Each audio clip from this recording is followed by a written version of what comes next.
Hey guys, Arm&Gun here. It's time to get gun-pilled with your daily dose of gun education. Today we're not talking about how these guns are majestically floating attached to my safe, but we will soon. Guys, the actual topic today is that sexy little devil right over there. We are giving our official review of the Cobalt Kinetics Professional Series AR-15. Disclaimer, wallets beware. It was a good one. And question of the day, Radex, Engol, or Maul? Which one is best and why? Which one would you choose? Let me know below. Now guys, the agenda for today is as follows. We're going to go through the specs real quick, then the positives and negatives because it's got all those things. And then I'm going to share with you the secret sauce that really sets that guy in particular apart from the average AR. As is now tradition, we're going to close with a gun pill. Today's gun pill number 5. We're really flying through these things. Today's gun pill will be entitled Dracos Are Dumb, but That's Okay. At least that's a hint about what it's about. But anyways, I will also include a little gun ASMR for the dedicated viewer somewhere in this video because gun ASMR is good for the soul. Hey guys, coming to you from the great beyond / once I finished editing this video and realized that it was much longer than I anticipated. So if you just want the Spark Notes version of this gun, skip ahead to the secret sauce section via the timeline below. That's going to give you the really cool aspect of this gun and what makes it unique. But this gun also represents such a great opportunity to really dive into the weeds on a bunch of aspects. And trust me, I took advantage and I nerded out thoroughly. So if you want to maximize your gun education and really squeeze out every last gun pill that you can from this episode, I encourage you to join me for the adventure because it's a good one. All right, guys, here's your first look at the Cobalt Kinetics Professional Series. Now, this is an AR-based platform, chambered in 5.56, 223, a couple of the calibers. But it is substantially different. There's some really unique stuff going on in both the upper and the lower, which we're going to talk about. The upper is big time right here, where the handguard meets to the upper receiver, marries that in and locks in the barrel. Very smart, very strong. And then the lower, there's some magic going on with the buffer system. Now this one is a 12.5-inch barrel. Great barrel length for 5.56, and something I've been preaching for a long time, having experience with both the bookend sizes, such as my Knights in 11.5, and my ADM in 13.9. Now, it's pretty cool to see how the shooting characteristics change between those and this, and what doesn't change. So we'll talk more about that, because based on my experiences, I will stand by the fact that 12.5 is it's the real deal. At least in this system, but there are some unique elements going on in terms of the gas position on this and the buffering system, but yeah, we'll break that down for you. This also won't be the last 12.5 I have coming in soon, so we're going to be playing a lot with the 12.5 system on this channel this year. And then outside of that, they just threw a bunch of other good stuff at it that they didn't want to make themselves, such as the trigger, we got a Geisley. Charging handle, we got the Radian. And then buffer system, we got Voltor, 4 control systems. Just some really good aftermarket kit. Controls, of course, are pretty standard. We got an ambi safety selector, ambi mag release, non-ambi bolt catch and release, which I don't like. We'll talk about that. And then a forward assist, which I am generally just neutral about because, well, you also can get in there if you really need to. And specifically on this guy, we have an LT Radian, which I also don't like as much, and I'll talk about that. All right, guys, in the interest of transparency, this rifle was supplied to me with the purpose of T&E and content. However, I have a significant amount of skin in the game as well, having covered all the fees, duties, and taxes associated with getting this thing up here. So again, not free, not shilling. Actually look back, I reached out to these guys February 2021, over a year ago, year and a half ago, and started finally getting real in December. They agreed to send something out and work on something, and then May I got a rifle sent to my importer, and I got it a couple months later up here in Canada, and then I wanted to use a couple months to get really, dial in my feelings towards this thing and what I thought about it, so I could give you guys a very well thought out review and make sure I had enough time to go back to Cobalt and clarify a few things as well. Now, I wanted to say that because there have been a number of reviews popping out about this guy recently, and they all seem to look like the same damn rifle, which I'm a little not pleased about, but it is what it is. So that's naturally going to be suspicious to a bunch of you guys. It looks like a marketing push for the company. Rest assured, they didn't solicit from me. I heckled the hell out of them until I could get something sent up. Because again, I was interested in these guys way back when, and then when I saw the change in the direction they were taking this thing in, well, I got really interested. So, and we'll talk more about that real quick here. As another general comment for transparency across this entire channel, I am not affiliated with any of the usual suspects as far as influencer marketing agencies go. While I've made many friends in the industry, I am also very much so independent. And while lots of times good buddies of mine turn me on to certain products that I wasn't otherwise aware of, almost everything you see content-wise that isn't like an historical war relic like that guy up there, or the G28, which I'm just a super hardcore fanboy for. Basically everything else represents a relationship I forged by pestering a company I really wanted to work with long enough for them to cave. And in most cases, as was with this one, a free gun isn't a free gun. By the time these things get up here, they cost more than the review like this is going to generate in YouTube ads, assuming it's monetized, which usually they're not. Not to mention my time spent on content and editing, which sucks. And that does add up over time. So anyways, you guys are getting something genuine from me here. This is here because I wanted it to be, because I was really excited about it. And I thought it was something really cool to share with you guys. All right, guys, what are my likes of the system? It changed a little bit. I did a few things that just extra it up a little bit, you know? We got the boop boop right here. This provides a really nice placement for that. I can swing back and boop these guys as well if I want, or I can tuck back in here and there's another nice index point to get around it and go as well. So really liking this thing. Anyways, setup is more important than the rifle itself, but that's a topic for another day. So brief history, Cobalt used to make their super fast race ARs, basically tailored exclusively for sport shooting. Well, when the company changed hands back in, I think, 2020, the new guy wanted to bring Cobalt back to, well, more traditional roots. He wanted a really nice legacy, high quality, just practical AR-15. And did he make it? Yes, he did. Quality-wise, the fit and finish on this thing is superb. This is among the best I've seen. The Cerakote work is amazing. The lines are all really nice and smooth. The attention to detail is really nice. I like this little cupped front manual here so you can really get in nice and tight. That's really nice for those two fingers there. And there's nothing right here that's going to jam up my grip. Anyways, that's all just beautiful. All the milling work on the receiver itself, billet, 70-75 throughout, just really nice. Even this billet grip, which is, it takes standard AR grips, you can put whatever you want on there, but this, just the lines, I had to go with this because it just flows through with the rest of the gun so well. Guys, the rail on this thing is super sturdy. Look at, like, I'm putting a lot of pressure, and this is the very end of the rail, mind you. I'm getting very minimal deflection. It is an incredibly strong lockup, which makes it a great host for things like lamps. This up here is something nice to see. I'm seeing it more often, but when they actually take the time to mill out the tops of the rail, more ventilation, less weight, having that extra material there that doesn't benefit you structurally, it's just extra mass. So take it out of there, that's good. They could go a step further and really scallop all of these out. I've seen that a couple of times. It's really nice if it's done well. The whole rail, so this is also really slick. This is a monolithic, without being monolithic, upper receiver. I'm gonna nerd out a little bit more about that later here. But suffice it to say, this is an incredibly strong lockup that is still user changeable. You can still pop this off and put a different barrel in if you so choose. On that note, this comes with the Roscoe barrel, which the community seems to have an issue with, at least some pockets of it. And, well, someone at Cobalt said it best, because I challenged them on this.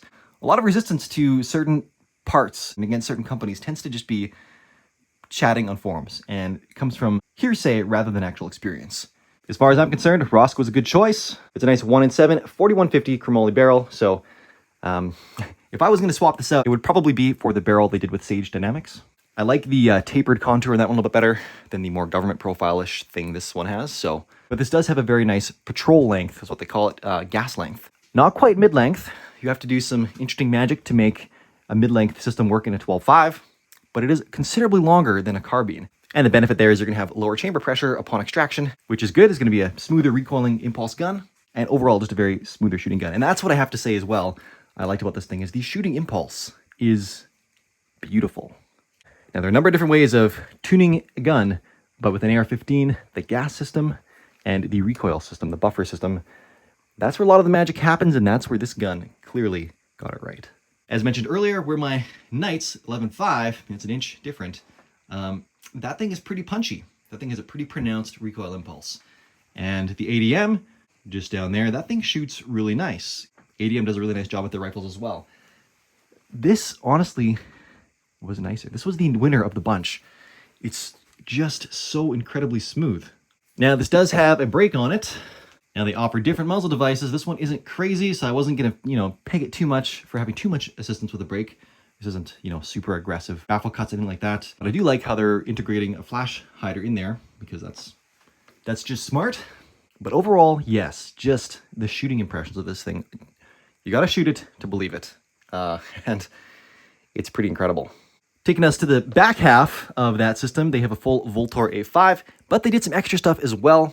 Cobalt, in partnership with Voltor, developed a buffer. It's recessed so it cups directly into the back of the carrier, and that in itself functions as an anti-tilt then, because it's basically connecting the buffer with the carrier group, and it's all sliding together harmoniously, and it is really nice. Even just listen to how slick this is. I'm sure some of you guys are screaming like, yeah, there's still a spring in there, it's on a JP system or something, not silent, but for something with a standard buffer, this thing is just so slick. Very nice. For the safety, they opted to use their own design, but they did put a Geisley trigger in, which is very nice. G2S, very nice. Nitrided carrier, Gucci, but not too Gucci. In my opinion, there are fancier coatings out there, but nitride is a very, very solid unit. Now, something else I really like about this gun that I think really shows how much Cobalt is standing behind this is, and how proud they are of this system, is their owner really wanted to make this a legacy gun, something for a family to keep and pass down. Now, I don't know how realistic that is because we're all going to buy 30 ARs in our life anyways, and our kids will hopefully will do the same as long as we can keep this world where they can still buy them. But nonetheless, what Cobalt did I think is really cool because they basically gave this gun a lifetime warranty, assuming the caveat is that it's a full rifle build from Cobalt and it hasn't been like overly messed with. I'm not sure. You can probably check in with them on that specifically, but they also do builder kits. So if you're doing upper, lower, and handguard, you're doing it yourself, that's not going to be covered unless it's probably just normal manufacturing things. But if you buy the full rifle, it's got a transferable warranty that follows the gun for its whole life. Doesn't matter who owns it. If you've got a problem with it, you reach out, they're going to take care of you. So again, just, it's nice to see because they're really putting their reputation behind this gun, which they should, but it's nice to see. It's really nice to see. But now things that I'm neutral about, and then we'll get into a couple negatives. Neutral, well, this is actually just really just finicky, which is why I'm calling them neutral. And that comes down to component choice, and this is more so personal preferences. Now, they did a really nice job with this safety, 45-degree throw, love that. My kind of standard, I've kind of gotten spoiled. The Radian Talon, man, that is where it's at for safeties for me. I don't like the, you know, there's a fastener right there, which could potentially come loose or break. I've had that happen. Not with these guys, but just in the past. I just like that Radians have the tool-free design. Really easy to swap out different levers. But overall, this is good. I'm of the variety that like to come off the safety with my index finger, my trigger finger. So I really like having an ambi safety. And I like it being short, but meaty, so that I can easily flick it. And then this side again, nice profile, all that's good. It's just... it's good. Am I going to change this? Probably not, because it's good. Would I be slightly happier if there was a Talon on there? Yeah, probably. But neutral. Personal preferences. And I do know the reason they did that, which I'll share with you in a second here. Then we have the Radian Raptor, but it's the LT, which means it has these little polymer handles right here. And, well, I'm sorry, I understand polymers, but in the context of the charging handle, give me my aluminum, because this is of no benefit. And it's honestly, it's like, you save 20 bucks by going to an LT. Always go full Radian. And they would have, I know they would have, just like I know they would have taken the Talon, except this was being procured during the Rhone Apocalypse. And during the Rhone Apocalypse, I know Radian had a lot of supply issues. Everyone had a lot of supply issues, but I know these guys in particular, and they supply so many third parties with their components, they just weren't there. So for Cobalt, it was either Radian, it was either LT or nothing, I'm pretty sure. And in the case of Talon, it was nothing. So they just went back to the roots, designed their own system, and they did a very nice job. Now, another thing that I'm neutral about is their gas block. Now, this is not an adjustable system. Instead, they did a lot of R&D and came up with something that just worked perfect for this gas length system, this barrel length, this recoil system. They've done it suppressed, they've done it non-suppressed, and it just works. Now, I haven't tried the suppressed, so I can't comment on that. But, and from everybody else I've talked to, because a number of my buddies have Cobalts, and some of them are the ones that got me onto this in the first place. This was in the early days of Cobalt when they first brought this out, and continued to refine it, but man, they said you had to shoot this to believe it, and the 12.5 was just, it was just amazing. And ironically, all the other YouTubers that have done videos on this gun have also chosen the 12.5 in OD green. Kind of miffed about that because I talked to these guys, I think before any of the other guys do. Me being a candidate means the import takes a bit of time. But I'd be willing to bet that I was the OG that wanted the ODG in the Miracle length. 12.5 Master Race. Then they all just hitched a ride on my bandwagon. Sidecar. That's just me being a little bitter because I was the last one to the draw here. And one more for the neutral category for me here, and that is the barrel profile itself. Not the gas system, the gas length rather, the patrol length. That is awesome. I am loving that. That's in the pro category for sure. And we've already talked about the gas block. I just like to be able to adjust things. Now, they preset this from the factory just to work super well. It's set it and forget it rifle, and there's something to be said for that. This as a system and as a whole, this is a grab and go. Anyone can use this. It's just you pick it up and you go. And it's going to work, and you don't have to think about it because they did a really good job of designing it, marrying all the components together, and it's one homogeneous system. So that really is going for it, and that should be added back to the pros category because that was one thing they just did really well. But finally, the government profile. So they used a modified version of the Roscoe Bloodline barrel, 12.5. Their normal barrel has the carbine length gas system, so shorter. Now they did the patrol length for this one, which is nice. But Roscoe also did a partnership with Sage Dynamics, their K9 barrel, which is very similar to 12.5, so really good, but it's a continuous taper. So it starts out thicker and then works, slowly tapers down towards the gas block. Same 3/4 inch journal, all that stuff, but just, I like the continuous taper. I've had other barrels before that have the continuous taper, and I like it.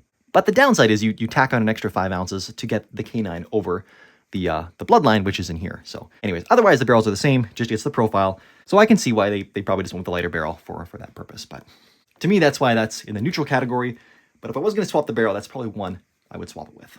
And it's because I just think the extra mass forward of the chamber, that's what's going to heat up the most first. So it'll have better abilities to hold heat. And I just think that this is a 12.5. This is a fighting rifle, right? This is a very dual rifle. You would expect to have more rounds through it. This is a very accurized platform as well. So I think you'd want to keep the accuracy as long as possible before having any shifting due to, heat shift, POI shift, that kind of thing. So that's just my thoughts on that, but food for thought. Now, how about dislikes? What do I dislike about this? And we'll ease the punch a little bit by saying, what are my recommendations for Cobalt going forward if they take this rifle into a second generation? Because honestly, I think they're doing a great job, and I love the legacy of this gun that they brought with it. So why not carry it forward in a Gen 2? I'd love to see it. But I'd love to see some ambi controls. Sure, we got the selector, great. That's a bare minimum nowadays. It's just got nothing else in the way of ambi. So I am a byproduct of the last 10 years of ARs, and I've gotten spoiled with the nice bolt catch and release systems. It's not full ambi if you can't lock the bolt back without using 3 hands as well. So, and that's still something a lot of AR manufacturers also look over. So Cobalt truly has a chance to do all the things here. So if they can figure something out, I would recommend that for bolt catch and release. I do especially like it when they're in a similar place, but they require a different movement, especially a different movement from a push button mag release that's close by the mag release button. I mean, if you train, it shouldn't be an issue, but in the heat of the moment, or if you have your rifle being used by someone else in a life or death situation, who's not as familiar with firearms, ARs are great for that, by the way. But sometimes with them, simpler is better. If it's nice, still ergonomic positioning, but you can say, pull the charging handle back, lift up to retain it, and then push down to drop it. That works well in mine. Also nice push down. You can push down, stroke down, and come right here, ready to go. Getting a little bit in the weeds, but I've thought about ambi controls on ARs a lot, and that's kind of what I like the best. Very few companies do that. I think the new Spear LT has a system like that. I managed to be the one creator they didn't reach out to. Sam, you hurt my feelings a little bit there. But nonetheless, that's what I like to see.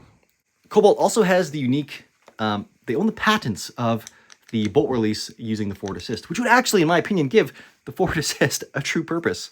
But yeah, they had a neat system where you just boop this guy back here, drops the bolt. They didn't do it because it's complex and it can have some reliability issues, so they thought simple's best. They wanted to come back really strong with a really solid platform. Can't fault them for that. I think they did an excellent job. That'd be pretty cool, just as a neat signature thing. Is that a very practical place for bolt release? Probably not, but still cool. All right, guys, finally, the moment you've been waiting for, the secret sauce that makes this sexy little shtick stick out from the crowd. And wow, it's actually got a number of things going for it. First of all, as I mentioned in the title, this is like a tuned AR-15 from the factory, which honestly, you just don't really see that. They've really taken care to dial everything in from the gas system through to the buffer, so this thing is just cycling beautifully. And that's where I'm saying, if you need to shoot this thing to believe it, and it's the entire thing all linearly back all the way. So that's one thing that this really has going for it. Now, you can tune an AR-15 after the fact, of course. You just need to know what you're doing, or have someone help you that knows what they're doing. But this is just, it's really dialed in. It's really nice. And this company does have a lot of trainers and really smart people behind it that helped them in the development of this. So it's not a gimmick. It's real. It's really nice. It's not simply a bunch of fancy parts thrown together. But that's not the secret sauce. Nor is the fit and finish, which is, dare I say, impeccable. The upper to lower fit is wonderful as well. One caveat though, with this this buffer system, because it mates inside the carrier, you can't just pivot open the upper lower when you move the rear pin out. You have to pull both off, and then it pops forward ever so slightly, and then you can take it off. Still really easy, but it's because the buffer literally mates inside the back of the carrier. I'll splice it in there. Okay, so here you can see how this buffer works. You see it's just beveled like that, so the one part stands proud, and that part right there just fits inside, mates inside this carrier. As you can see, still fully mil spec. You can just swap it on there, and it does work still just fine. This all interlinks. So yeah, really slick stuff. But still, not the secret sauce. No, the secret sauce is this right here. It's what's really fancy and unique about the Cobalt.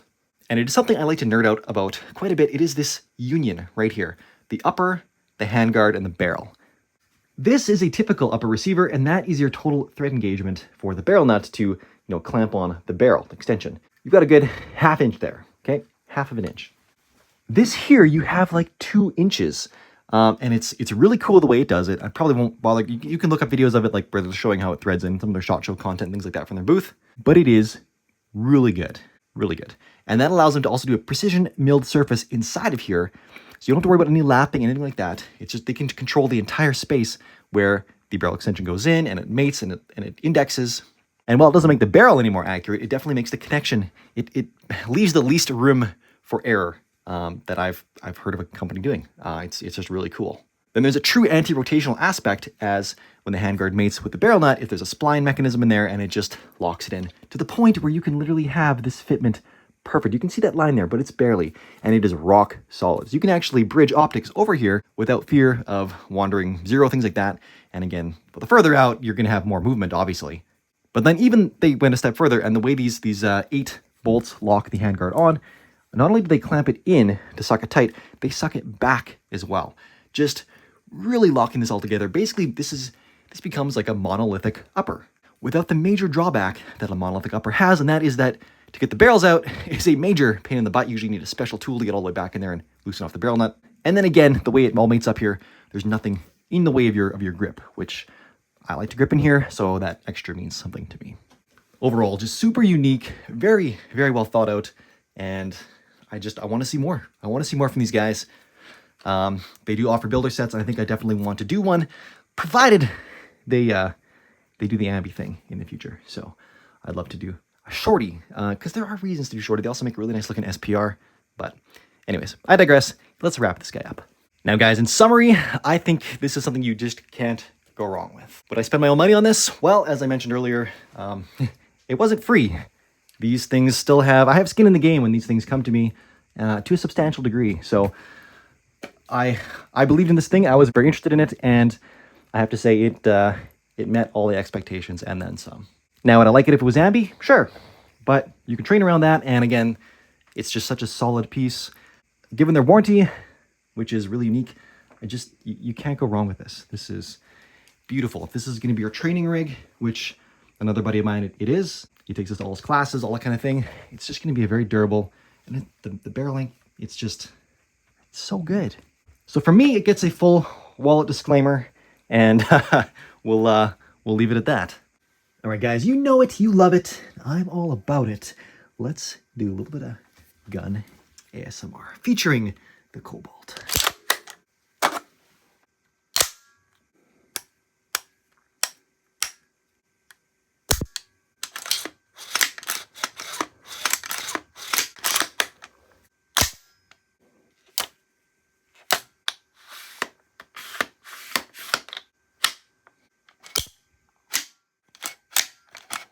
Now, finally, the gun pill. Also, as I'm not doing any of the feature partners in this video, just please check out the description below for all those guys that do support the channel. And by supporting them, you support me as well, at least in some cases. Sometimes it's just good codes for you to save a little bit of cash. But again, those will be below. One of them, a new one actually, will even make your firearm sidecar fantasies a possibility. Anyways, to the gun pill. Guns are not just for killing. Also dubbed, Dracos are dumb, but that's okay. Well, this comes on the heels of me, ragging on the Draco. And by Draco, I mean this is the Draco at home, so just chill out. But Draco, loosely defined, I mean, I know there's a very technical definition for Draco, but there's also a very just blanket term. It's like Kleenex. Draco is the Kleenex of baby stockless AKs. And this thing, let me tell you, without a stock is useless. It's a joke. It's fun. So if you just want to have it as a cool conversation piece or go and blast away at the range, cool. But if you want this to be a usable, highly effective tool, for goodness sake, put a stock on it.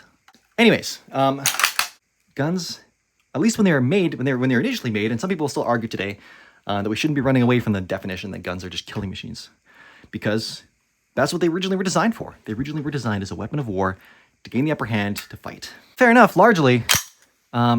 Up until the 21st century, well, midway through the 20th century, I would say, these things basically were just weapons of war or hunting, which still would be, killing an animal. So designed to kill.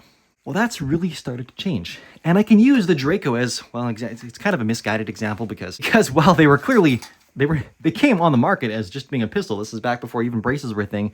It was a way to have a very cool firearm without a tax stamp and all the other stuff that went with it, which was a lot more of a burden before the brace renaissance period. Unfortunately, they got co-opted by a particularly unsavory group that misused them, and they do end up killing people. Usually not while being aimed at them, because again, without a stock, this is not a very aimable, practical tool.